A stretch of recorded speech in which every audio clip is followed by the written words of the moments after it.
Bonjour à tous, je suis ravi de vous retrouver pour une nouvelle vidéo, une nouvelle formation immobilière gratuite consacrée à l'investissement immobilier à la montagne. C'est un sujet qui, il est vrai, est plutôt peu abordé sur Internet, sur les réseaux ou encore sur YouTube, et qui pourtant, à mon sens en tout cas, mérite qu'on s'y intéresse. Étant moi-même investisseur en zone de montagne, j'ai décidé de traiter ce sujet au sein d'une formation.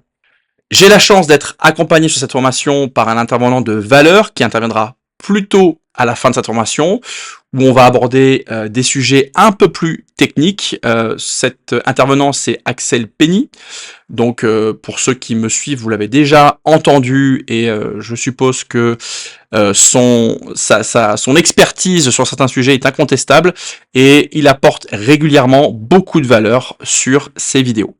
Avant de démarrer, un aperçu de cette formation. Donc, dans un premier temps, on va rapidement présenter donc notre intervenant Axel Penny. Ensuite, on va faire un point sur l'historique, l'histoire, l'évolution de l'immobilier de montagne. On va faire un point, parce que c'est très important, sur le contexte 2024. On va également s'intéresser à la saisonnalité. Est-ce qu'il y a une saisonnalité sur l'immobilier de montagne ou non, on va comparer un petit peu la montagne l'été et la montagne l'hiver. On va évidemment parler d'un sujet qui peut effectivement véhiculer beaucoup d'interrogations, c'est la baisse de l'enneigement. Qu'est-ce que ça a comme conséquence? Est-ce que ça a réellement des conséquences? On verra ensuite dans quel type de station on vous conseille d'investir, les tendances, les différents points de vigilance. Y a-t-il un impact des Jeux Olympiques 2030 qui sont programmés pour donc se passer en France? On verra également comment tout simplement investir en immobilier de montagne avec un plan d'action défini. Ensuite, ce sera justement le moment pour Axel Penny d'intervenir. On va parler donc de para-hôtellerie et on évoquera les différents avantages fiscaux, on parlera de TVA, on verra tous les points de vigilance inhérents à cette taxe sur la valeur ajoutée. On abordera la négociation et comment négocier un achat lorsqu'on se positionne sur un bien à la montagne.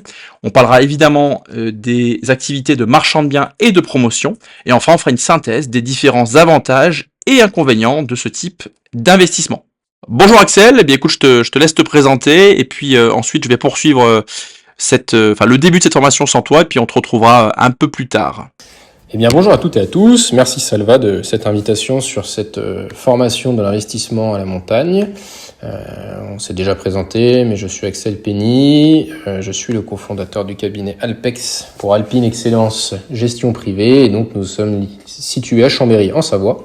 Et nous intervenons quotidiennement dans la négociation, la constitution du patrimoine, le financement du patrimoine d'investisseurs français et étrangers désireux d'acheter de l'immobilier qu'on va appeler prime dans les stations de ski, notamment savoyardes et haut-savoyardes, même si il y a d'autres stations de ski. Je pense à Oron, je pense à Isola, je pense aux Deux Alpes, à l'Alpe d'Huez, Serre Chevalier, qui peuvent être très pertinentes également. Et donc voilà. Merci Axel, merci de nous accompagner sur cette formation et on se retrouve tout à l'heure pour donc aborder la dimension fiscale avec donc énormément d'éléments très intéressants. Alors dans un premier temps, on va déjà tenter de définir ce qu'est l'immobilier de montagne. Alors lorsqu'on aborde la notion d'immobilier de montagne, on distingue trois types de biens. Les biens qui sont situés plutôt en basse montagne, donc ça va être à une altitude qui va être inférieure à 800 mètres. En moyenne montagne, eh bien ça concerne les biens qui sont à une altitude inférieure à 2000 mètres. Et enfin, les biens de haute montagne, c'est les biens qui sont situés à des altitudes supérieures à 2000 mètres. Et il faut savoir que le domaine montagnard, il couvre officiellement 23% du territoire national, c'est-à-dire près d'un quart du territoire français est couvert par un domaine montagnard. Et ce domaine montagnard, il produit plus de 10 milliards d'euros de chiffre d'affaires par an, avec une clientèle qui est constituée pour 30% d'étrangers. Alors avant d'aborder ce qu'est aujourd'hui l'immobilier de montagne, on va s'intéresser à l'historique et aux différentes évolutions de ce type d'investissement immobilier. Naturellement, c'est un secteur qui est en évolution permanente.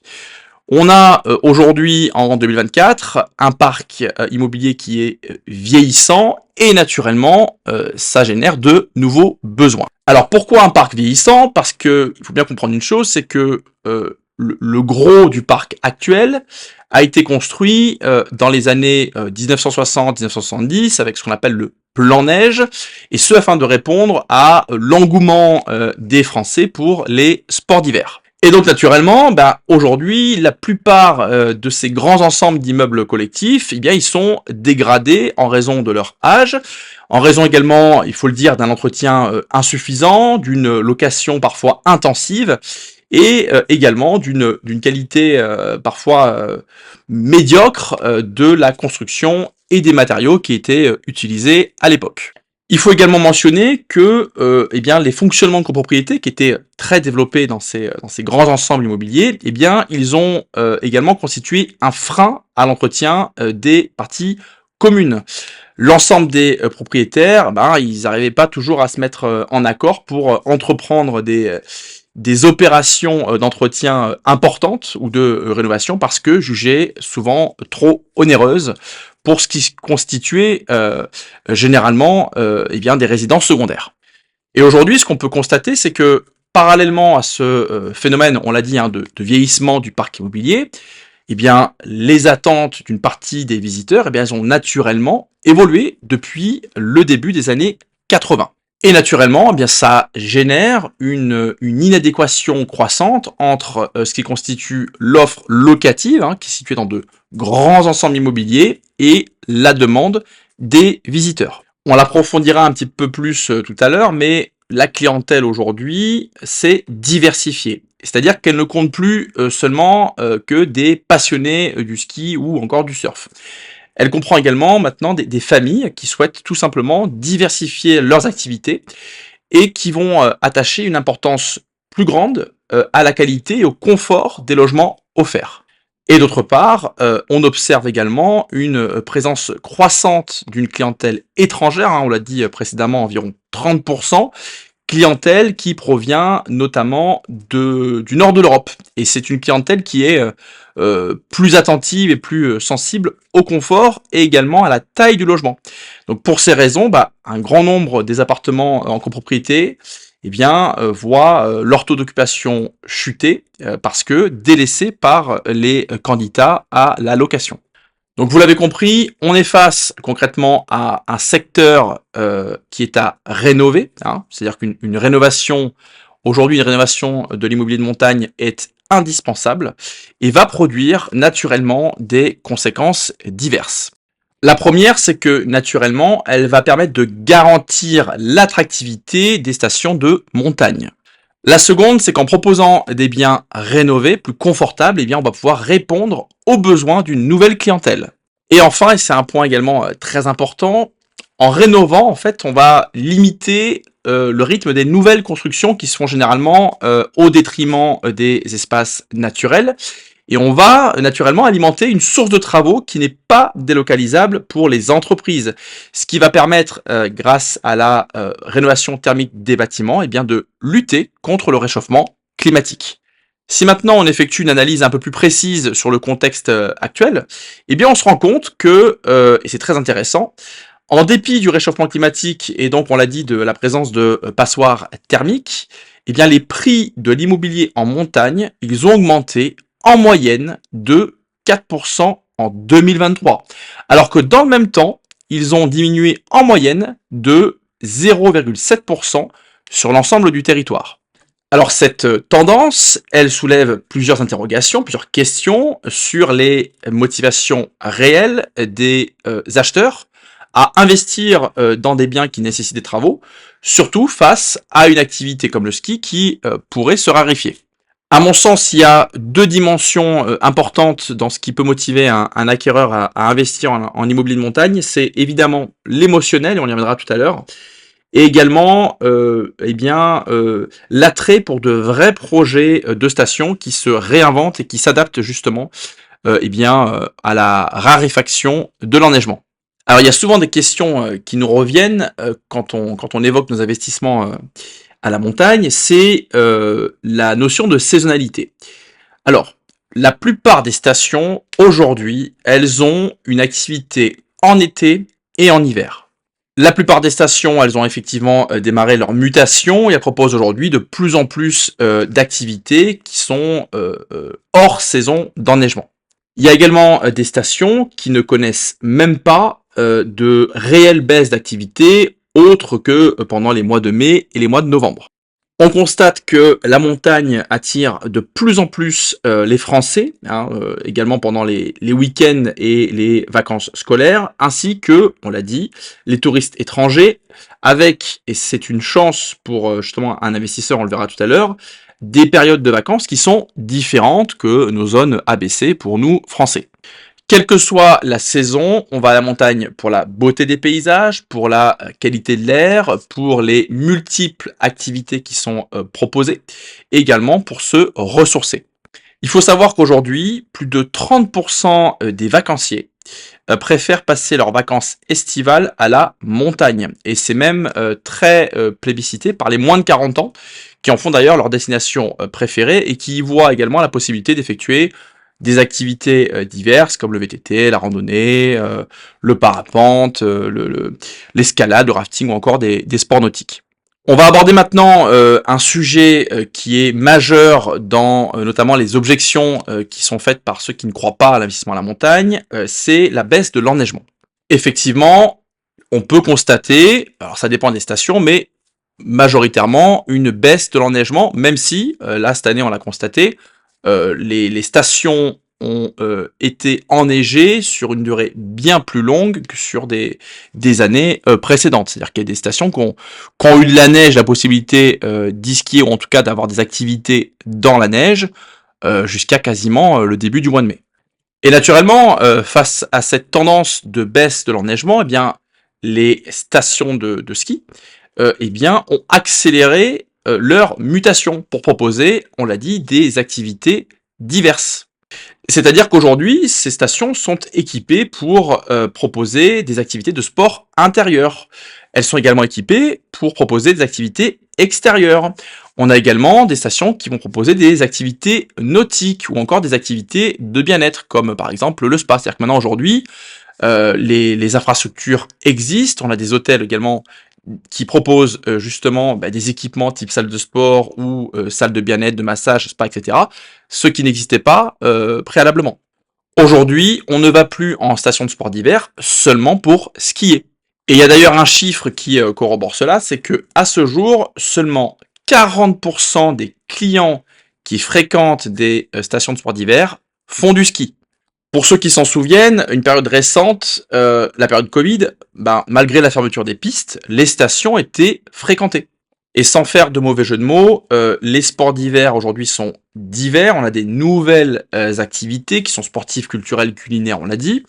Et c'est-à-dire que même si on se projette avec une absence partielle voire totale de neige, rien ne permet aujourd'hui d'envisager que les stations de sport d'hiver soient vides. En tout cas, jusqu'à présent, les effets du dérèglement climatique n'ont pas affecté le marché immobilier de montagne qui reste dynamique. Alors, est-ce qu'il s'agit d'une attitude de déni de la part des investisseurs ? Peut-être, mais en tout cas, beaucoup d'acquéreurs ne sont absolument pas sensibles à cette baisse de l'enneigement et sont peut-être guidés par leurs émotions, avec il est vrai, un attachement historique et familial à la montagne. Alors évidemment, le secteur de l'immobilier de montagne, il est hétérogène. Cela signifie que toutes les stations ne sont pas égales, et si on se positionne en tant qu'investisseur, on peut s'interroger, se dire dans quelle station je dois investir. Alors, pour répondre à cette question, il va falloir se poser d'autres questions. Et on a produit une checklist des questions à se poser.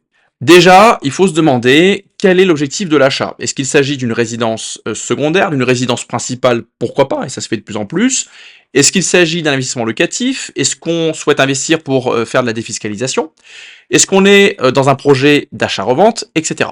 Une fois qu'on a répondu à cette question, on va identifier la fréquentation de la station dans laquelle on souhaite investir. C'est-à-dire qu'on va réaliser tout simplement une étude de marché sur le potentiel touristique, et ce, selon les différentes saisons. On va évidemment aborder et s'intéresser à la notion de suroffre. Est-ce que j'investis dans une station où il y a une saturation des offres? Alors même si la baisse de l'enneigement n'a pas affecté à ce jour, comment dirais-je, le marché immobilier de montagne, naturellement on va quand même s'intéresser à la qualité de l'enneigement, parce que ça reste évidemment un facteur d'attractivité, tout comme d'ailleurs la qualité du domaine et des infrastructures. Mais puisqu'on se dirige plutôt, enfin, en tout cas c'est la tendance vers une baisse de l'enneigement, naturellement on va également étudier les autres intérêts, c'est-à-dire les intérêts hors ski, en s'intéressant aux éventuels autres facteurs d'attraction qui pourraient être par exemple des bains naturels, des infrastructures particulières, des activités spécifiques, un dynamisme culturel particulier, etc. Point très important, les accès. On va identifier les facilités d'accès. Est-ce qu'on est proche des des gares de train qui sont desservies par les trains? Est-ce que on a des lignes de bus qui sont performantes? Est-ce qu'on est, pourquoi pas, proche d'un aéroport? Enfin voilà, tout ça évidemment, ça va avoir un impact sur la performance de votre investissement. Et enfin, on va tenter de détecter les tendances et le développement. C'est-à-dire que si on prend connaissance de projets importants de développement, d'une politique d'urbanisme particulière, évidemment, ça va être des éléments qu'on va prendre en compte pour faire le choix de la station dans laquelle on va investir. Alors ce n'est pas un secret, notre territoire propose différentes régions avec différentes chaînes montagneuses qui ont toutes leurs particularités. Par exemple, les Pyrénées, eh bien, ils sont connus pour proposer des prix plutôt moins élevés. C'est recommandé pour les budgets qui sont plus ou moins autour des 2000 euros du mètre carré. Il faut savoir que c'est une région qui est plébiscitée par les Toulousains, les Bordelais et également les Espagnols. On a par exemple comme station Font-Romeu, les Angles, et qui propose notamment un accès facilité. Concernant les Alpes, ensuite on a les Alpes du Nord, avec des stations qui sont parmi les plus chères du monde même, avec des domaines skiables qui sont souvent étendus. On est plutôt sur une tendance haussière. C'est une région qui voit des projets de luxe se développer. Je pourrais vous citer les Trois-Vallées, Tignes, Val d'Isère, on a également les Portes du Soleil, Chamonix, on a le Grand Massif, le domaine des Cibelles, l'Alpe d'Huez, les Deux Alpes, la Grave, etc. Pour les Alpes du Sud, on est également sur une forte tendance haussière sur les dernières années, mais avec des prix qui sont quand même plus attractifs que les Alpes du Nord, notamment dans des stations comme Montgenèvre, Oron ou Serre-Chevalier. Et si on évoque les régions du Massif central, des Vosges et du Jura, on est plutôt sur des prix plus bas, notamment dans les Vosges, mais on a également un marché immobilier qui est dynamique, surtout avec la population locale. Les prix dans le Jura sont un petit peu plus élevés. Que vous vous orientez vers un achat de plaisir ou vers un investissement, il faut toujours que vous projetiez la revente. Et si j'aborde la notion d'achat plaisir, eh bien c'est tout simplement parce que bien que la majorité, la très grande majorité, on est sur un chiffre de 90%, des biens achetés à la montagne soient dédiés au locatif, l'achat montagne, c'est également souvent considéré comme un achat plaisir parce qu'il va répondre à des besoins personnels. Et ça, il faut être vigilant. Dès qu'on touche à l'émotion, il faut faire attention parce que il faut naturellement penser et privilégier la préservation de la performance de votre investissement. Autrement dit, quelle que soit la station dans laquelle vous allez investir, orientez vos recherches pour un bien évidemment attractif, mais qui est valorisable. Une fois que vous aurez décidé dans quelle station vous souhaitez vous positionner, eh bien, il faudra, avant d'acheter un bien, eh bien, être vigilant à toute une liste de points d'attention. Tout d'abord, et c'est valable pour l'immobilier de manière générale, l'emplacement. Évidemment, un bien qui est proche des commodités, du centre et des animations, il présente des critères d'attractivité. Deuxième point d'attention, l'exposition.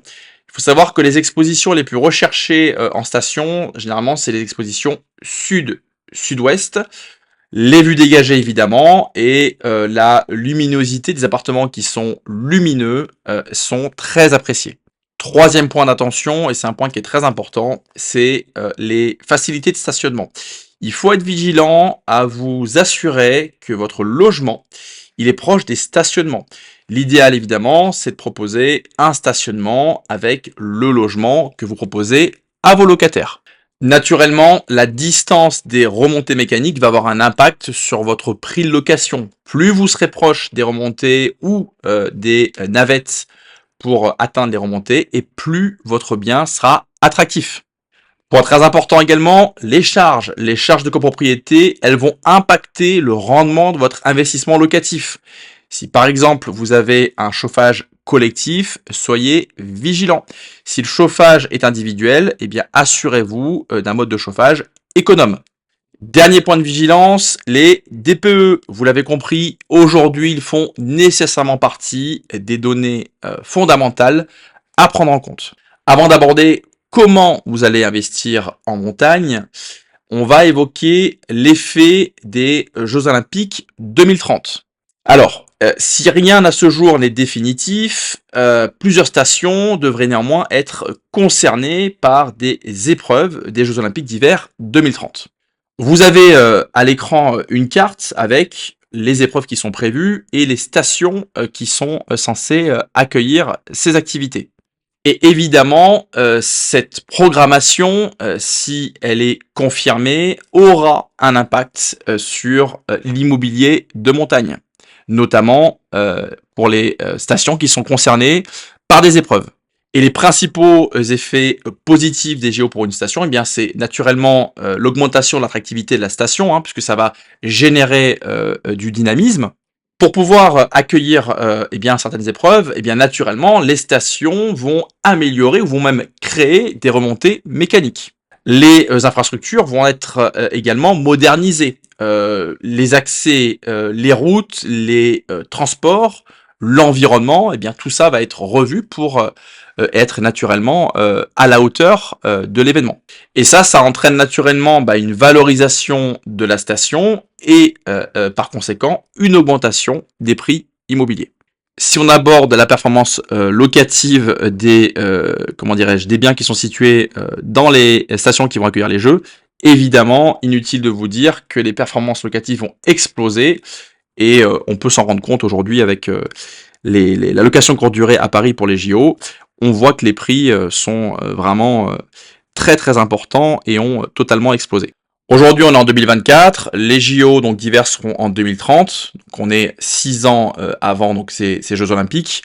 Évidemment, il y a peut-être certaines stations où eh bien cet événement a été anticipé et on le retrouve dans les prix. Mais voilà, si vous souhaitez investir, c'est quand même intéressant de constater dans quelle ville auront lieu certaines épreuves et pourquoi pas de se positionner dans ces stations.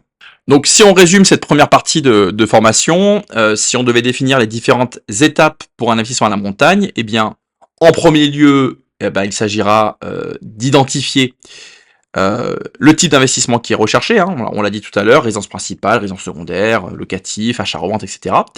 Ensuite, choisir la station dans laquelle on souhaite faire donc une acquisition, en effectuant, on l'a dit, une étude de marché, en regardant différents indicateurs, on pourra utiliser différents outils comme RDNA pour la location courte durée, en s'intéressant un petit peu aux tendances. Évidemment, on aura défini et affiné son budget d'investissement. On va passer par la phase de prospection. Alors quand on est à distance, c'est un petit peu difficile, donc il va falloir faire de la prospection souvent qui est digitale. Ça va être difficile de faire la prospection de terrain, sauf si on se rend sur place. On va évidemment sélectionner les appartements, les logements qui nous plaisent. On va effectuer ensuite des visites. On va se positionner sur une offre. On va signer donc notre compromis. Ensuite notre acte de vente final, on va engager ou non des travaux, et puis ensuite, on va définir sa stratégie d'exploitation. Alors, vous allez me dire, on est censé y avoir pensé avant. Effectivement, la stratégie, le projet d'investissement, il sera défini au préalable. Mais on va définir sa stratégie de délégation, d'automatisation. Est-ce qu'on fait gérer par une agence, par une conciergerie, par une femme de ménage avec l'ajout d'une boîte à clés. Enfin voilà, tout ça, eh bien, va falloir y penser. C'est une étape importante puisque naturellement, on risque d'être un petit peu loin, sauf si vous vivez en station, on va être un petit peu loin donc de son logement. La dernière étape, c'est très important, c'est également de penser à l'entretien de son bien. Je le disais juste avant, vu qu'on est un petit peu à distance, il faudra qu'on ait des, comment dirais-je, des partenaires de confiance qui vont nous donner un peu des indications sur l'évolution de l'état de notre bien, ou alors si on y va et qu'on, par exemple, on se réserve une semaine ou deux par an pour son plaisir, eh bien on pourra apercevoir justement cette évolution de l'état du bien. Mais voilà, ce qui est très important dans tous les cas, c'est de trouver un partenaire sur place qui est fiable pour gérer cet entretien. Parce que si vous avez en plein milieu d'une location ou entre deux locataires, eh bien une problématique, je sais pas moi, un chauffe-eau qui casse, du mobilier qu'il faut changer, eh bien ce sera important d'avoir un partenaire sur place, surtout, je le répète, si vous êtes assez loin de votre logement. On va maintenant aborder la dimension fiscale donc dans cette seconde partie de formation. Alors je ne vais pas vous refaire une formation fiscalité pour la location courte durée puisque cette formation existe déjà sur cette chaîne. Donc c'est le module 2 de la formation fiscalité qui est encore à jour et qui sera mise à jour si des évolutions importantes majeures interviennent. Ce qu'il faut simplement rappeler, c'est que si vous êtes donc dans un mode d'exploitation en location courte durée ou en location saisonnière, vous aurez différents régimes de déclaration, soit au micro BIC avec un abattement qui peut s'avérer supérieur, même si le projet de loi de finances 2024 est en train de revenir sur ces abattements. Il faut savoir que à la montagne, on pourrait être exempté de ces évolutions. Et sinon, vous pourrez également être soumis au régime réel de déclaration qui va vous permettre de déduire des amortissements, etc. Enfin, je vais pas revenir dessus. Mais concrètement, en l'absence de prestation de service, si vous êtes en nom propre, il s'agit d'une fiscalité meublée classique, donc de type BIC, type location meublée non professionnelle ou location meublée professionnelle, avec un traitement social qui est particulier si votre chiffre d'affaires dépasse les 23 000 euros, puisque si c'est le cas, vous serez assujetti en fait à payer des cotisations SSI. Voilà, c'est le moment pour moi de laisser la parole à Axel Penny, notre expert, pour aborder eh bien des sujets, des thèmes qui sont plutôt méconnus, voire très peu abordés, et qui ont un lien direct avec l'investissement à la montagne. Axel, de quoi vas-tu nous parler aujourd'hui ? Aujourd'hui, sur ce point, on va aborder le sujet locatif et para-hôtellerie sur les avantages fiscaux. Avant d'attaquer les avantages fiscaux, il est vrai qu'il faut savoir ce que c'est que de quoi on parle quand on dit para-hôtellerie. Si on a beaucoup de littérature sur les sujets meublés, je pense que je trahirai personne pour dire que c'est assez communément admis qu'on connaît tous ce qu'est un LMNP, qu'on connaît à peu près tous ce qu'est un LMP, qu'il y a des formations sur de la location courte durée, que voilà, il y a de la littérature assez abondante. Il y en a beaucoup moins, et c'est beaucoup moins évangélisé sur la para-hôtellerie. Alors la para-hôtellerie, qu'est-ce que c'est ? C'est visiblement une location meublée assortie de prestations para-hôtelières. La location meublée est ce qu'on appelle un hybride, c'est-à-dire qu'elle a un volet d'un point de vue fiscal qui est commercial, elle a un volet d'un point de vue juridique qui est une activité civile. Donc elle permet certaines choses et elle a certaines limites, comme les amortissements par exemple, qui sont limités à zéro, ils ne peuvent pas créer de déficit, on a plein de petites exceptions. La para-hôtellerie, c'est de changer complètement, en fait, d'un point de vue légal, son activité de location. Une location nue, une location meublée, ça relève de l'activité de louage d'immeubles. On va d'abord louer un immeuble et à l'intérieur, si on le garnit du mobilier suffisant, nous aurons certains régimes de faveur ou certains régimes fiscaux plus favorables. La para-hôtellerie, c'est du louage de services, c'est-à-dire que d'un point de vue fiscal, c'est comme l'ouverture d'un petit fonds de commerce d'hôtel sur lequel on va accueillir de la clientèle et être d'abord dans une mise en avant des prestations de services par rapport aux prestations de services de biens immobiliers. Et ça change tout. Ça change tout parce que ça rend cette activité pleinement commerciale. C'est-à-dire qu'à la fois fiscalement, elle est considérée commerciale comme la location meublée, mais juridiquement, elle est également considérée commerciale à la différence de la location meublée. Pourquoi cela ? Eh bien parce que les services qui sont mis en avant et qui sont codifiés dans le Code général des impôts ont, eux, pour effet tout simplement de rendre cette activité purement commerciale. Le fait de rendre cette activité purement commerciale va générer des avantages fiscaux. Mais alors, pour rendre cette activité purement commerciale, il faut être parent hôtelier. Et pour être parent hôtelier, il faut remplir certains critères. Jusqu'à l'année 2023 et la loi de finances 2024, la para-hôtellerie, c'était la location meublée assortie des prestations suivantes. Donc on est dans l'article 261D, si je dis pas de bêtises, quatrièmement petit b du Code général des impôts, qui nous dit que n'est pas exonéré de TVA la location para-hôtelière, et que la location para-hôtelière, c'est la location meublée assortie de 3 des 4 services suivants. L'accueil de la clientèle, la fourniture du linge de maison, le nettoyage, et j'insiste, régulier des locaux, et la fourniture du petit déjeuner. Le tout dans les conditions d'un hôtel. Donc il faut regarder les conditions d'un hôtel, les tarifs à la nuitée, les prestations qui sont données en fonction de l'équivalent d'une classification qu'on pourrait avoir entre 2 et 5 étoiles, voire palace. Et si on remplit ça, alors nous sommes considérés comme para-hôteliers, non plus comme location meublée. Il y a eu une construction jurisprudentielle assez longue qui a débouché en juillet 2023 sur un arrêt qui a intégré en fait la notion de location de courte durée, c'est-à-dire la durée du séjour. Parce que c'est un peu compliqué, mais cette directive est une directive TVA qui vient de l'Union européenne pour savoir si on est para-hôtelier ou pas. Et donc chaque État avait à transposer, comme on dit en son droit interne, cette directive pour savoir si les critères étaient bons. La question qui a été soulevée, c'est de savoir si les critères 3 sur 4 à remplir sont suffisants pour considérer qu'on concurrence ou non un établissement hôtelier. Et je pense que sous la pression des lobbies et aussi sous la volonté étatique de taxer à la TVA les locations Airbnb qui leur échappent aujourd'hui, ainsi qu'un régime de plus-value qui est beaucoup moins avantageux qu'un LMNP, il y a eu cette volonté de rajouter le critère de la durée. En effet, quelqu'un peut louer meublé pour une semaine, et ce qui concurrence un hôtel, il est loisible de croire que oui, puisque c'est d'abord la durée du séjour. Donc tout ça a amené en fait dans la loi de finances 2024 qui a été adoptée à modifier l'article 261D 4e B du Code général des impôts pour intégrer une durée de séjour qui est sans préjudice des renouvellements, mais qui est un indice. Quand on dit en fiscalité, on fait beaucoup de faisceaux d'indices, c'est-à-dire de rajouter des éléments pour aller dans une teneur, une substance, une certaine direction. C'est un élément assez important de dire si la durée du séjour est inférieure à 30 nuitées et qu'en plus on fournit ces services-là, alors nous serons purement para-hôteliers. Donc ça, c'est les premiers points. Les avantages fiscaux, ils sont les suivants. Étant donné qu'on doit facturer de la TVA sur ses loyers, la fiscalité permet de récupérer la TVA sur ses dépenses et sur son investissement initial. Ça veut dire quoi ? Ça veut dire que la para-hôtellerie permet d'acheter hors taxe. Vous avez un bien issu d'une promotion qui est neuf, qui du coup a des DPE qui sont très bons, qui du coup a des normes de construction, des normes de qualité d'environnement qui sont très bonnes. Ce bien-là va être soumis par le promoteur lors de sa revente à une TVA à 20%.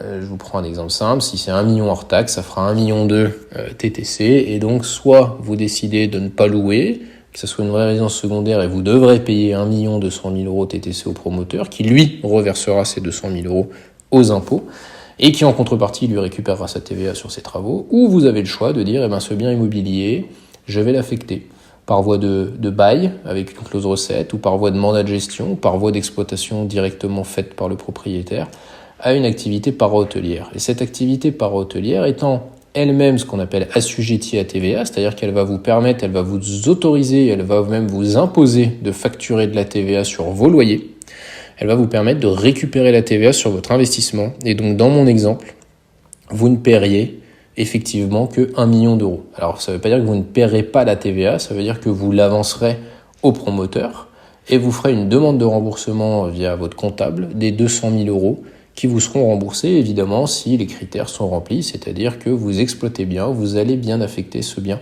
à une activité para-hôtelière. Ça, c'est le premier sujet qui n'est pas neutre, puisque on économise un poids assez important qui est assez conséquent. Le deuxième avantage fiscal qu'on va avoir avec la para-hôtellerie, c'est que sous condition, sous un certain type de montage de détention patrimoniale via société, les biens qui sont logés et qui font de la para-hôtellerie sont considérés comme étant hors champ d'application de l'impôt sur la fortune immobilière.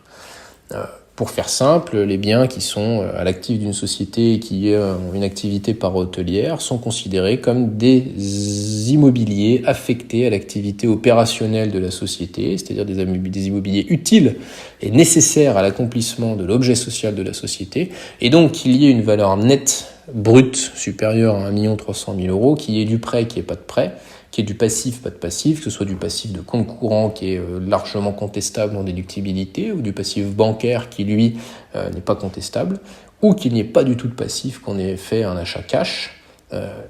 Sur les textes légaux, il y a une exonération, et je dirais même plus, c'est le mauvais terme, c'est pas une exonération, c'est qu'on est hors champ d'application de l'IFI.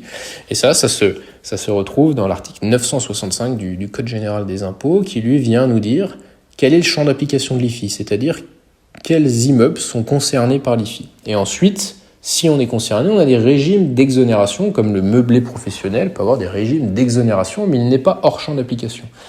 La force de dispositif para-hôtelier, c'est que, étant donné que nous sommes hors champ d'application, nous n'avons pas besoin de justifier, sur le papier en tout cas, l'absence de taxation à l'IFI par un régime d'exonération, comme quoi c'est un actif professionnel, que la personne qui travaille dedans tire la majorité de ses revenus, détient plus de 25% du capital de cette société. Nous serons exonérés d'IFI. Les avantages fiscaux de la para-hôtellerie, il y a aussi, si vous l'exploitez en micro, c'est-à-dire que vous ne dépassez pas un certain seuil de chiffre d'affaires, des abattements qui sont quand même assez importants. Alors ils ont été un petit peu chamboulés par la loi de finances, puisque la loi de finances a voulu, on va dire, rendre un peu plus acceptables les abattements micro, mais il reste toujours assez intéressant. Si vous êtes en para-hôtellerie, vous pouvez aller jusqu'à 188 700 euros de seuil de recettes, avec un abattement normal, donc c'est un abattement classique qui est de 71% et qui va considérer la para-hôtellerie, les chambres d'hôtes et les meublés de tourisme classés. Ces abattements sont quand même assez importants. Néanmoins, quand vous êtes sur des biens immobiliers de station, c'est des fonciers que vous allez généralement acheter cher, des rentabilités locatives qui sont bonnes, mais sans plus, pour être très transparent. Et donc, des fois, on a quand même, il est vrai, plus souvent le cas, intérêt à opter au régime du réel pour pratiquer l'amortissement. Cet amortissement, en para-hôtellerie, c'est un autre avantage fiscal, il n'est pas plafonné. C'est-à-dire que cet amortissement, en para-hôtellerie, peut générer de la perte, peut générer du déficit comptable et fiscal, qui sera reportable si on exploite à l'impôt sur le revenu à titre personnel ou via une société de personnes comme la SARL de famille, où il y a un module qui existe aussi pour vous expliquer comment ça fonctionne. Ça peut être reportable sur votre fiche d'impôt. C'est-à-dire que le déficit généré peut, sous certaines conditions, et notamment d'implication, on va dire, personnelle, directe et continue dans l'activité, être imputé sur la fiche d'impôt du foyer fiscal et donc générer des économies d'impôt sur le revenu et de construire du patrimoine tout en générant et en rentrant dans cette rentabilité l'économie d'impôt qui peut être générée sur la fiche d'impôt sur le revenu. C'est vraiment à prendre avec, je ne vais pas dire des pincettes, mais avec toute la prudence qu'il faut prendre en matière fiscale. Ça nécessite une étude pour savoir comment le bien est exploité. Mais ça peut, dans certains cas, amener sur ces sujets. Merci beaucoup Axel pour ces premiers avantages fiscaux liés à la para-hôtellerie. Je crois qu'il y a également un intérêt concernant le régime des plus-values de cession. Sans rentrer dans les méandres, la para-hôtellerie étant une activité qu'on va qualifier de BIC, bénéfices industriels commerciaux, professionnels. Donc, même régime de fiscalité qu'une personne qui fait son métier et qui vend son activité. À ce compte-là, quand on est à l'impôt sur le revenu, ce qui est fréquemment le cas de l'activité para-hôtelier, on n'a pas abordé l'IS aujourd'hui, mais on est souvent sur des activités à l'impôt sur le revenu, on va se retrouver dans les articles 151 septies et suivants. Pour bien comprendre ça, il faut bien comprendre que lorsqu'on revend un bien qui est soumis à la plus-value para-hôtelière, on a en fait une plus-value qui est assez technique. On a une plus-value globale, qui va être votre prix de vente, mais on va avoir deux choses. On va avoir une plus-value qu'on va appeler court terme, c'est-à-dire tous les éléments qui ont moins de 2 ans et les amortissements, donc tous les amortissements que vous avez pu pratiquer, qui font baisser dans votre bilan la valeur nette comptable, voilà, en dehors du terrain qui lui n'est pas amortissable. Et on va avoir une plus-value qui est dite long terme, c'est-à-dire la réelle appréciation de valeur économique du bien, et donc qui va être taxée d'une manière différente. La plus-value court terme, pour faire simple, c'est une plus-value qui correspond au montant total des amortissements pratiqués au jour de la cession. Si vous avez un bien immobilier, on va reprendre l'exemple que j'ai pris au début de 1 million d'euros, communément admis dans le plan comptable général, on retient 20% de la valeur du bien global pour le terrain, qui lui n'est pas amortissable, et donc ce bien sera amorti sur une vingtaine d'années, en dehors de la méthode des composants, mais pour faire simple, sur une vingtaine d'années, on va dire 20 ans, pour 800 000 euros. Si vous vendez dans 20 ans ce bien immobilier, que ce bien immobilier est resté 20 ans assujetti à la TVA, et que vous le revendez 1 500 000 euros, vous ne ferez pas une plus-value de 500 000 euros. Vous ne ferez pas une plus-value de 1,5 million moins 1 million votre prix d'acquisition. Ça, c'est réservé aux bâtiments nus, à la location meublée non professionnelle. Ce n'est pas le régime classique d'une vente sur laquelle les amortissements ont été pratiqués. On va avoir une valeur nette comptable, c'est-à-dire ce qui reste dans le bilan. Dans l'exemple, on a vendu 1 million, on a amorti 800 000, il reste 200 000 euros de valeur nette comptable et on revend 1,5 million. Et bien pour 800 000 euros, on aura une plus-value qui est considérée comme court terme. Cette plus-value considérée comme court terme de 800 000 euros dans mon exemple, elle est lourdement taxée. Comment elle est taxée ? Elle est taxée à l'impôt sur le revenu barème français, donc qui va venir majorer vos revenus à cette sortie d'actifs. On peut aisément anticiper sur 800 000 euros d'avoir de la CEHR, c'est-à-dire la contribution exceptionnelle aux revenus, et elle est titillée en tranche marginale d'imposition, 45, 48, 47% sans difficulté. Elle est également soumise aux cotisations sociales, c'est-à-dire que quand vous êtes parent hôtelier, vous êtes l'équivalent d'un travailleur non salarié, et donc vous avez des cotisations sociales qu'on appelle TNS à verser au SSI, Sécurité sociale des indépendants. En contrepartie de ça, vous avez un peu plus de droits à la retraite, etc. Mais je vous laisse faire le calcul de conversion entre ce que vous versez en cotisation sociale en tant que TNS pour ceux qui le sont, la retraite que vous percevrez, et si vous ne les verseriez pas, investi même sans effet de levier sur un ETF ou sur quelques produits structurés, je pense que voilà, la répartition et la capitalisation vont devoir composer ensemble. Pour revenir à la base, vous avez 45% à peu près de taux, puis après c'est dégressif. Donc sur 800 000 euros, je vous dis des bêtises, mais en tout cas c'est une grosse cote mal taillée, mais on serait peut-être à 25-27%, ce qui fait que vous avez quasiment 80% de cette plus-value court terme des amortissements qui vous sont repris à la revente. Et donc vous avez le reste, par exclusion, c'est la plus-value long terme. La plus-value long terme, elle va être de 1 million moins 1,5 million, c'est-à-dire la réelle appréciation économique de votre bien. Et ces 500 000 euros, eux, vont être taxés à 30%. 17,2 de prélèvements sociaux. Attention, c'est pas des cotisations sociales, c'est des prélèvements sociaux. Donc la nuance est ici. Et 12,8 pour l'impôt sur le revenu. Quand on a fait le cumul de tout ça, on a un taux de fiscalité, de frottement qui peut s'avérer extrêmement dissuasif. Néanmoins, il existe des solutions pour les maîtriser. Bon, la première chose, c'est un régime d'exonération fiscale qui s'applique à tout le monde, qui est codifié à l'article 151 septies grand B du Code général des impôts et qui va lui permettre de pratiquer sur la plus-value long terme, et je dis bien pour la plus-value long terme, c'est-à-dire dans mon exemple 500 000 euros, un abattement de 10% pour chaque année de détention au-delà de la 5e année. Donc de la 5e à la 15e année, vous avez 10% par an, fois 10 ans, ça fait 100%.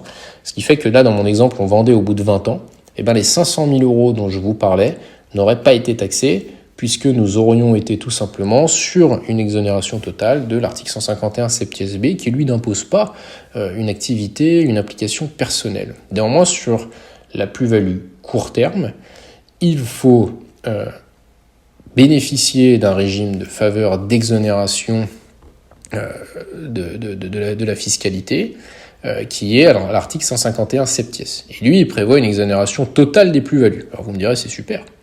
Qu'est-ce qu'il faut ? Il faut que la moyenne des recettes hors taxes, quand on est en part hôtellerie, puisqu'on est à TVA, de la société n'excède pas 250 000 euros par an.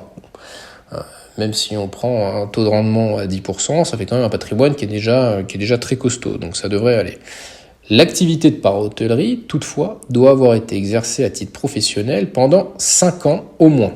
Alors pas forcément continu, mais au moins 5 ans. Qu'est-ce que ça veut dire ? Ça veut dire qu'il faut que le gérant puisse justifier en cas de contrôle qu'il accomplit bien les diligences nécessaires à l'activité de la para-hôtellerie. Il n'y a pas besoin que ça constitue son activité principale, mais il faut pouvoir justifier que, je vais le dire vulgairement, mais on met les mains dans le cambouis, et il faut pouvoir justifier de plusieurs centaines d'heures de travail dans cette activité.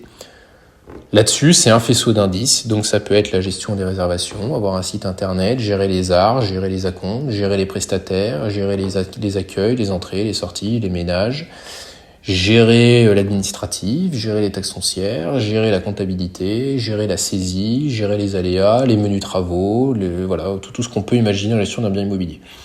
On va être très pragmatique. Très souvent, les personnes qui achètent un bien à la montagne n'ont pas le temps ni l'envie de s'en occuper et elles vont déléguer cette gestion à un mandataire qui peut être une conciergerie, une agence immobilière, voilà. Si on est dans cette schématique-là, il est extrêmement compliqué de justifier qu'on met suffisamment les mains dans le cambouis quand on a externalisé, même si c'est en notre nom et pour compte, la gestion. Donc, il est assez erroné, comme on peut lire, de dire que la para-hôtellerie et le LMP, par conséquent également, permettent une exonération totale des plus-values au bout de 5 ans. Ce n'est que faire une lecture partielle et peu rigoriste du Code général des impôts et du BOFIP. Donc, souvent, on aura une fiscalité de revente qui est assez importante, parce que la plus-value court terme va gonfler au fur et à mesure des années, qu'elle est lourdement taxée. Néanmoins, la plus-value long terme vient compenser cet effet un peu double ciseau et double fiscalité. Et dans ce sens-là, la para-hôtellerie va être adaptée à des biens qui ont un potentiel de prise de valeur assez important. Je vous laisse regarder certaines stations. On peut parler de Méribel, on peut parler de Courchevel, on peut parler de Val d'Isère, on peut parler d'Albier-Montrion, la Toussuire. Voilà, c'est des stations où il y a des prix pour tout le monde, même si on a l'impression que c'est des budgets pharaoniques, il y a des prix pour tout le monde. Et c'est des stations sur lesquelles les indexations annuelles, les prises de valeur annuelles sur les 5 dernières années ont été à 2 chiffres. Effectivement, si là la majeure partie de la plus-value, on anticipe qu'elle soit long terme, c'est-à-dire que ça va vraiment prendre du bien, au bout de 15 ans, on n'a plus de fiscalité sur cette partie. Et donc on va 2 fois plus vite que dans LMNP ou dans le privé, où il faut attendre 30 ans avant d'avoir une exonération totale d'impôt sur le revenu et de prélèvements sociaux. Donc c'est pas forcément un mauvais calcul. On sait également structurer sur les gros patrimoines des méthodologies de construction pour récupérer sa TVA, être para-hôtelier, mais avoir une immense partie de la plus-value à la sortie qui soit considérée comme des revenus fonciers, et donc avoir des sujets de calcul de plus-value sans forcément la reprise des amortissements. Donc ça, c'est de l'ingénierie patrimoniale, c'est du savoir-faire développé au cabinet en partenariat avec des notaires et des avocats, mais on a la possibilité de travailler les sujets de cette manière. Merci Axel pour ces informations très très riches et très pertinentes. J'ai une question. Est-ce qu'il y a également des avantages en matière de succession ? Il y a également des avantages en matière de succession. On peut planifier la succession avec des sociétés, avec du démembrement de parts sociales, avec des conventions de quasi-usufruit en dehors des parts sociales. On peut aménager la rédaction statutaire pour permettre de donner les droits de vote aux usufruitiers. Mais en tout cas, comme tout bien immobilier, la para-hôtellerie permet d'anticiper sa succession pour transmettre des parts sociales de sociétés qui, à l'initio, n'ont pas une grande valeur puisque souvent lourdement endettées. Donc ça, c'est un sujet, mais c'est un sujet qu'on sait travailler, qu'on peut travailler sur tous les immeubles, c'est-à-dire des immeubles de rapport, des immeubles nus, des immeubles non loués, des immeubles en para-hôtellerie ou des immeubles en meublé. Néanmoins, c'est pas exclusif, et le fait d'avoir un immeuble en para-hôtellerie et d'anticiper dès le début, si c'est la volonté du client ou la volonté de la personne, d'anticiper sa transmission, d'éviter d'atteindre un âge où la succession est subie, souvent par le décès, et où on découvre des valeurs qui n'ont plus de passif, et donc certainement être amené à vendre, puisque ce qu'on appelle le taux de couverture, c'est-à-dire l'épargne disponible et liquide pour payer les frais de succession, s'avère souvent trop peu conséquente pour faire face à la dette fiscale de succession à payer. Donc il y a des avantages sur la transmission. Ils ne sont pas spécifique à la para-hôtellerie. J'ajouterais juste que pour la para-hôtellerie, il y a la possibilité de faire usage du pacte Dutreil. Donc on a fait une formation également sur le pacte Dutreil et ce que ça comporte. Et la para-hôtellerie est une activité éligible au pacte Dutreil. C'est pas parce que l'activité est éligible que tout de suite on peut, c'est bon, faire des pactes Dutreil à tour de bras sur des actifs immobiliers para-hôteliers. Il y a évidemment d'autres conditions qui sont également cumulatives et donc il faut respecter, mais l'activité en tant que telle est éligible, ce qui n'est pas le cas d'une activité nue ou d'une activité meublée. Donc pour les patrimoines les plus importants, on va dire au-dessus de 2-3 millions d'euros et qui ont la possibilité de passer en para-hôtellerie et de remplir d'autres conditions, on peut travailler pour arriver à faire application de l'abattement de 75% de la valeur de l'immobilier qui est attaché à cette activité et donc de le transmettre de cette manière, ce qui s'avère en pratique extrêmement efficient puisqu'on peut en plus, s'il le faut, coupler de l'usufruit. On perd certains avantages, mais c'est une étude personnelle, il n'y a pas de prêt-à-porter dans ces sujets, mais en tout cas on peut travailler avec la para-hôtellerie sur l'application d'un pacte Dutreil. Merci Axel pour ces éléments. Y a-t-il d'autres impacts de cette TVA qui est liée donc à cette activité de para-hôtellerie dont pourrait bénéficier comme avantage fiscal donc un investisseur, et y a-t-il des points de vigilance? Un dernier impact qu'on va avoir en matière de TVA quand on est para-hôtelier, souvent c'est pour récupérer sa TVA, ça va être d'un point de vue fiscal l'obligation qu'on appelle des 20e. L'obligation des 20e, c'est quoi? C'est que lorsqu'on récupère de la TVA, il faut que cette activité, cet actif sur lequel on a récupéré la TVA soit affecté à une activité qui facture de la TVA pour à minima les 20 prochaines années.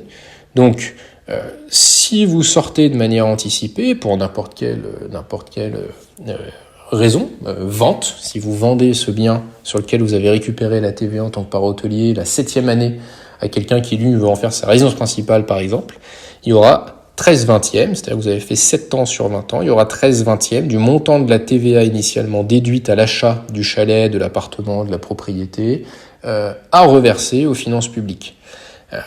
C'est possible d'éviter cet écueil en revendant le bien à une personne qui poursuit l'activité avec la TVA.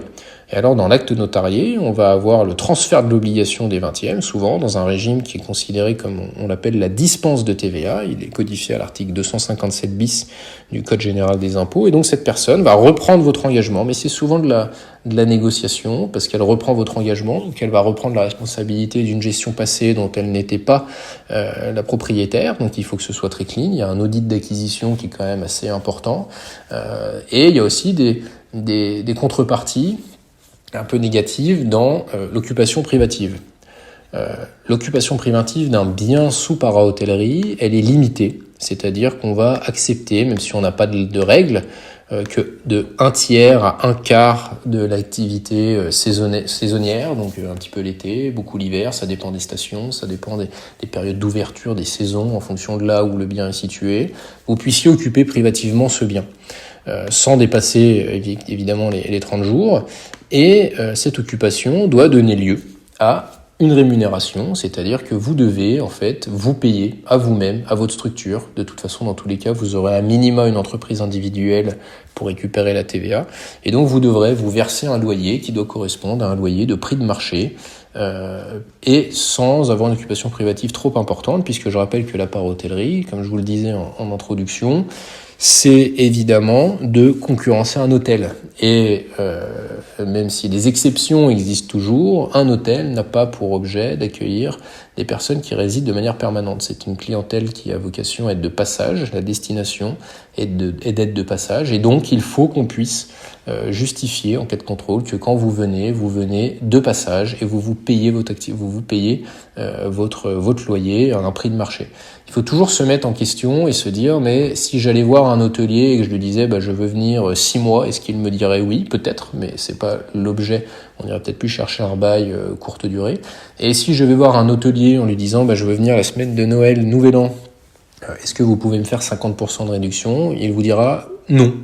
Donc il faut s'appliquer la même rigueur. On ne peut pas d'un côté avoir un avantage fiscal d'une récupération d'une TVA sur un investissement initial qui est assez important et de l'autre côté, ne pas jouer le jeu de la finance publique qui autorise effectivement la récupération de cette TVA puisqu'elle planifie que sur la vie du bâtiment, l'État étant immortel, elle récupérera cette dette initiale de TVA et s'enrichira par le fait que vous appliquerez de la TVA sur vos loyers, votre performance locative. Donc ça, c'est pas mal de sujets qu'il faut bien maîtriser et qui, quand on va choisir un investissement et si on a envie d'y passer tous les week-ends et d'en profiter des fois 8, 9, 10 semaines de suite comme ça peut exister, vont être des critères qui vont nous enjoindre à ne pas recommander la récupération de TVA, à assumer de payer cette dette de TVA initiale, puisque je le rappelle quand même que le prix de marché, c'est le prix TTC, c'est pas le prix hors taxe. Quand vous allez acheter une baguette, vous demandez pas un rabais de 20% ou de 10% sur le prix de la baguette, vous payez votre TVA.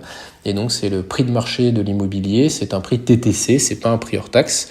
Le prix hors taxe, c'est une cerise sur le gâteau, on va dire, pour les personnes qui ont tous les fondamentaux requis afin de rentrer dans les veines nécessaires à l'application de ce régime, qui a des avantages, mais comme vous l'avez vu en matière de plus-value, peut avoir des inconvénients assez importants à la sortie. Merci Axel pour ces éléments assez techniques, mais vraiment, j'insiste, très intéressants.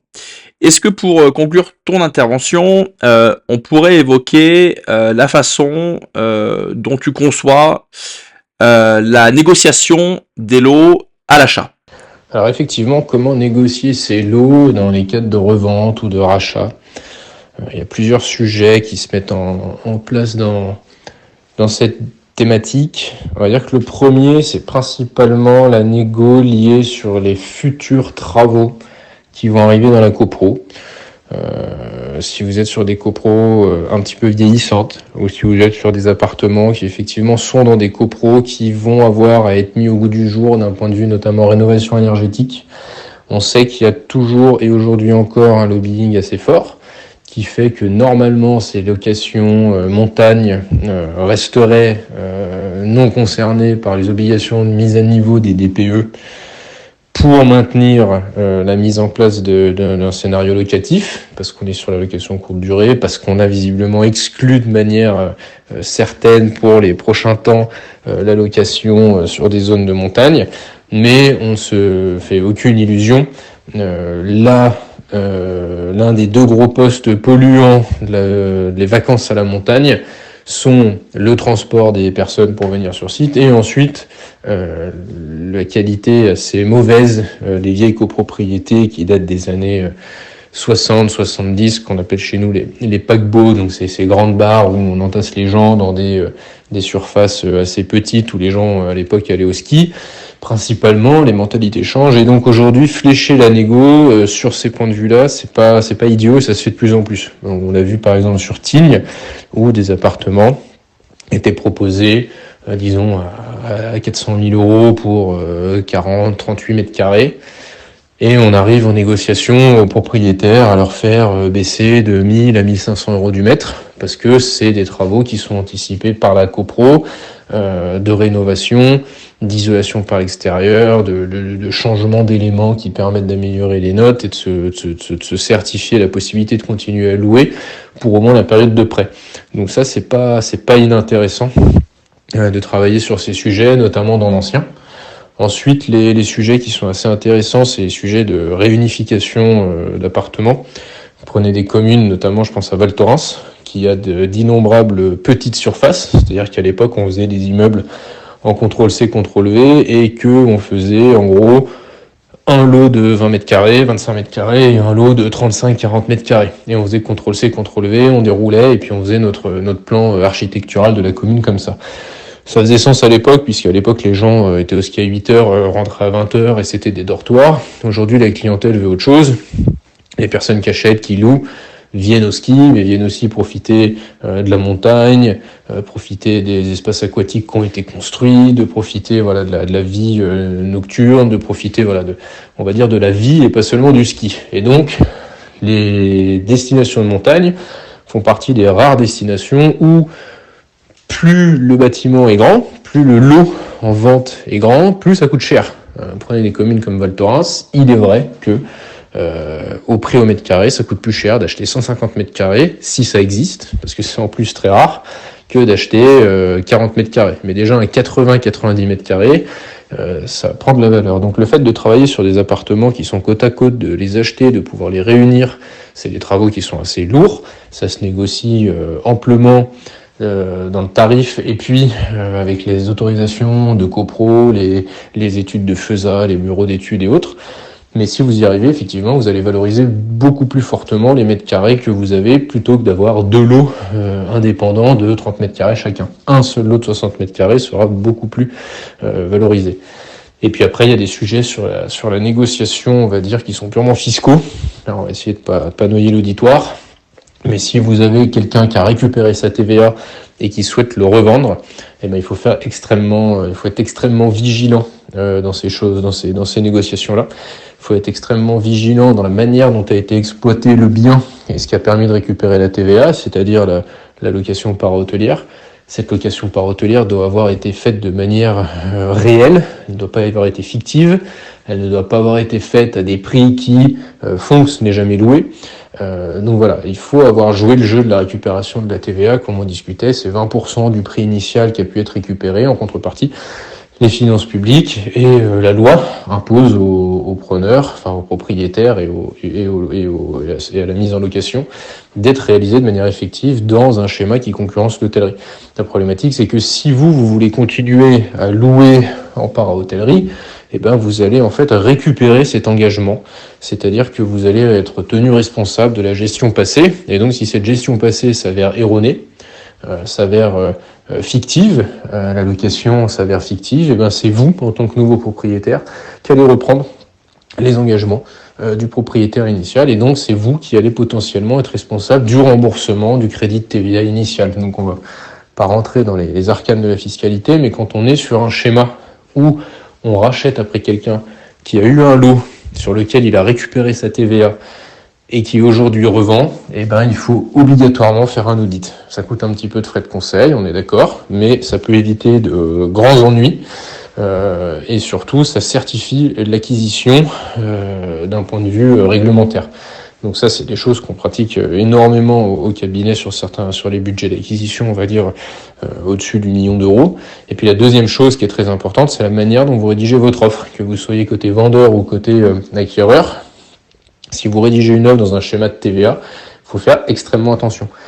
Parce que si on rédige une offre en mettant un prix, par exemple TTC, et en pensant que pour le vendeur, c'est le net vendeur qui l'aura dans la poche, puisque la récupération de TVA sera transférée au nouvel acquéreur, eh bien, en cas de litige, on aurait un prix TTC, donc un prix à diviser par 1,2 pour avoir le prix net vendeur. Et là, on peut partir en contentieux.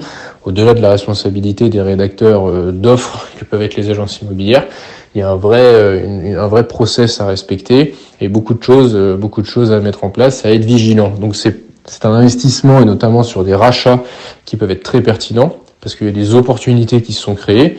Il y a aussi, comme dans toute station qui a augmenté très vite, des lots qui restent à prix, on va dire, mesurés, sur lesquels on peut encore se positionner, toute raison gardée en proportion. Mais il faut avoir un œil assez acerbe et assez précis et pointilleux pour être certain de ne pas faire une mauvaise affaire. Et quand on a trouvé le lot, qu'on l'a bien négocié, il reste encore la rédaction de l'offre. Et si déjà c'est un exercice, on va pas dire périlleux, mais sur lequel il faut beaucoup de rigueur dans un schéma classique, le schéma par hôtelier où vous avez une revente d'un lot qui est soumis à une récupération initiale de TVA, va nécessiter, à notre sens, obligatoirement l'intervention d'un conseil, qu'il soit légal, fiscal, CGP, érudit sur le dossier, mais en tout cas de lever et de mettre en place les garde-fous pour être sûr qu'il n'y ait pas de problématique lors de la réitération, parce que c'est des sujets qui peuvent se présenter à la réitération, c'est des sujets qui après peuvent être soulevés par les banques, si on a mal cadré la chose, et les banques connaissent de plus en plus ces schémas, et donc ça aussi peut entraîner à nuire la relation avec un partenaire bancaire qui verrait la présentation de ce dossier comme étant peu sérieux, et donc un profil peu sérieux. Merci Axel pour ces conseils en matière de négociation et également pour ces points de vigilance. Je vais reprendre un petit peu la main pour évoquer deux façons également d'investir en immobilier. On a vu préalablement donc l'investissement locatif, la para-hôtellerie, et il y a également des activités qui sont l'activité de marchand de biens et de promotion qui peuvent avoir un intérêt en secteur de montagne. Vous l'avez compris avec notamment l'introduction, les secteurs de montagne sont des secteurs très porteurs pour ces activités-là, puisque on l'a indiqué en début de formation, le secteur, comment dirais-je, immobilier de montagne est globalement, majoritairement à rénover. Donc, que ce soit pour participer à la rénovation du parc immobilier, donc qui est vieillissant, on l'a dit, ou que ce soit pour créer des lots via une division ou une surélévation, eh bien, ça ne fait aucun doute, l'activité de marchand de biens en zone de montagne, elle trouve donc un secteur très fertile pour se développer, et ce, de manière performante. On est sur un secteur qui a besoin d'être rénové, donc qui a besoin de marchands de biens. Et concernant l'activité de promotion, évidemment, sur des secteurs prime, c'est une activité qui est très porteuse, car elle va répondre très clairement aux besoins d'une clientèle luxe qui est présente sur certaines stations, notamment dans les Alpes du Nord. Et puis dans d'autres secteurs qui sont un petit peu moins chers, les demandes de chalets, elles existent également. On l'a dit tout à l'heure, les demandes de surface un peu plus grandes que ce qui était existant jusqu'à présent, elles existent. Il faudra naturellement être vigilant à ne pas surpayer le foncier quand on sait que les coûts de construction ont fortement évolué sur ces dernières années. Mais concrètement, en identifiant les produits rares, on va pouvoir détecter les besoins des secteurs, des stations qu'on analyse en vue d'une activité de promotion. Voilà, on est ensemble depuis un peu plus d'une heure, et effectivement, on a abordé globalement les points positifs de l'investissement à la montagne, puisque nous-mêmes on investit à la montagne, c'est qu'on considère que c'est effectivement un type d'investissement porteur. Naturellement, il y a des inconvénients. Et donc, pour conclure cette formation, on va dresser une sorte de tableau, de synthèse, de comparaison entre les avantages et les inconvénients.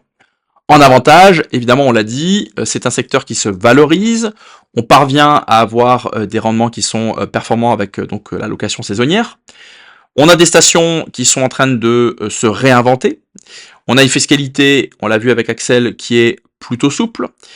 Et effectivement, on a, comment dirais-je, l'activité de para-hôtellerie qui peut s'avérer très pertinente en zone de montagne. Ce sont des investissements, les investissements à la montagne, qui permettent de conjuguer une notion de plaisir et également une notion d'investissement. On a vu qu'il y avait un fort probable impact des Jeux Olympiques de 2030, et ce sont également des secteurs, hein, les stations en montagne, qui permettent soit d'investir en locatif, soit d'investir également en marchand de biens. Autrement dit, il y a un véritable intérêt pour un investisseur à s'intéresser à l'investissement en montagne. Les inconvénients, ils existent, on en a un petit peu parlé, mais effectivement, lorsqu'on va investir en montagne, eh bien, ça va générer une gestion à distance, que ce soit pour les travaux, pour la gestion des locations, pour les prestations si on est en location courte durée, et ça, il faut évidemment le prendre en compte. En matière de charges, on l'a dit, on peut avoir effectivement des copropriétés qui proposent des biens avec des charges qui sont assez élevées. Lorsqu'on va déléguer, je ne l'ai pas parlé précédemment, mais la délégation, elle a effectivement un coût. Donc investir à la montagne, c'est quasiment obligatoirement une délégation. La difficulté également, c'est que selon les régions et même selon, comment dirais-je, les stations, eh bien, on va avoir des secteurs et des performances très hétérogènes. Et ça peut constituer des difficultés lorsqu'on cherche à investir. La manœuvre, généralement, elle est plus chère. On a des contraintes d'urbanisme qui sont vraiment spécifiques avec notamment la protection de l'environnement, mais ça, encore une fois, c'est pas vraiment un inconvénient, c'est plutôt bien. Et on a également une notion de baisse de l'enneigement à prendre en compte lorsqu'on investit dans des stations de sport d'hiver. Donc concrètement, il y a effectivement des avantages et des inconvénients, mais nous, en tout cas, on considère que l'investissement immobilier à la montagne, qui est plutôt méconnu, qui est plutôt peu abordé, reste particulièrement attrayant et pertinent. Malgré les effets du dérèglement climatique, eh bien, on a un marché immobilier de montagne qui reste dynamique et qui n'est pas affecté. On l'a vu, on a des stations de ski qui parviennent à se réinventer et qui développent d'autres activités sportives, culturelles, de bien-être, culinaires ou encore estivales. On peut également conclure que la montagne attire aussi bien l'hiver que l'été une clientèle qui est, on l'a dit, et française et également étrangère. En matière de recherche de biens, aujourd'hui, dans le contexte actuel, on a encore des recherches de clients vers des espaces, des logements plus grands. On a abordé tout à l'heure, enfin Axel a abordé tout à l'heure donc la possibilité de réunir des lots pour créer des appartements plus grands. On a également un attrait pour des chalets ou des demi-chalets. Et c'est d'ailleurs pour ça que autant l'immobilier ancien séduit encore à la montagne, autant l'immobilier neuf génère également un intérêt qui est grandissant. Donc ça, c'est des conclusions qui peuvent s'appliquer plutôt à la grande majorité des stations de sport d'hiver. Évidemment, le choix que vous allez effectuer si vous souhaitez vous positionner sur un bien à la montagne, sur des biens à la montagne, eh bien sera déterminant. C'est pour ça qu'il faudra bien appliquer les critères d'étude, d'analyse, de projection qu'on vous a indiqué tout à l'heure. Encore merci Axel pour ton expertise, pour tous ces conseils, pour toutes ces informations très très pertinentes. J'espère que cette formation vous a intéressé, vous a plu. N'hésitez pas à poser vos questions en commentaire. Pour rappel, et c'est valable pour toutes les autres formations, les slides que vous avez vus à l'écran constituent des PDF et ces PDF sont offerts au soutien de la chaîne qui soutiennent la plateforme de dons dont le lien est en description et qui a été créé, je vous en remercie encore, à l'initiative d'abonnés. Donc si vous souhaitez vous procurer ce PDF ou d'autres PDF de formation, n'hésitez pas à soutenir cette chaîne. Si vous souhaitez contacter Axel, n'hésitez pas, vous avez son contact que je réaffiche et également en description. Je vous souhaite à tous d'excellents projets immobiliers, notamment si vous investissez à la montagne. Je vais laisser Axel dire un dernier mot. Non, écoutez, sur ces bons conseils, je vous souhaite à toutes et à tous de faire de bonnes affaires en montagne. Merci Axel, prenez soin de vous et à très vite pour une nouvelle formation immobilière gratuite.